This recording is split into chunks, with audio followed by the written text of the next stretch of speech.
ধনকে দেখলু তুই। এই যে, ও দাদা, এটা কি হচ্ছে? পাইপটা ঢোকান, এটা কি মোতার জায়গা? তা সেটা তো এখানে লিখে রাখতে পারেন। হ্যাঁ হ্যাঁ, গাঞ্জান। আর ভাড়া দিতে হবে না, লিখে দিয়েছি, আর এখানে কেউ মুতবে না। এই সাদা কালো হ্যাঁ কি লিখেছে? এখানে প্রস্রাব করিবেন, না করিলে 500 টাকা জরিমানা দিতে হবে। কিন্তু আমার কাছে তো 500 টাকা নেই, আমি মুতে দেবো। কিন্তু আমার তো মুখ পায়নি, কি করি? ভাই তুই আমার এখানে একটু মোটা গেছো। আশ্চর্য, আমি মুতলে তোমার মোটা হয়ে যাবে।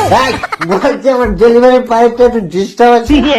কিন্তু এখানে তো লেখা আছে মুতলে 500 টাকা জরিমানা দিতে হবে। ওরে মাথা মোটা মূর্খ, এটা কি লেখা আছে? এখানে প্রস্রাব করিবেন, না করিলে 500 টাকা জরিমানা দিতে হবে। মুতে দে। ও আচ্ছা, ঠিক আছে, করছি। ঢুলু ঢুলু মেজাজটা ওই, ওই, ওখানে জল ছাড়বি না, ওই। ধন্যই বলিব। এই, এখানে তো পেছনে বসে কি লেখা আছে? দে 500 টাকা জরিমানা। শালার মাতালটা কোন দিকে গেল রে?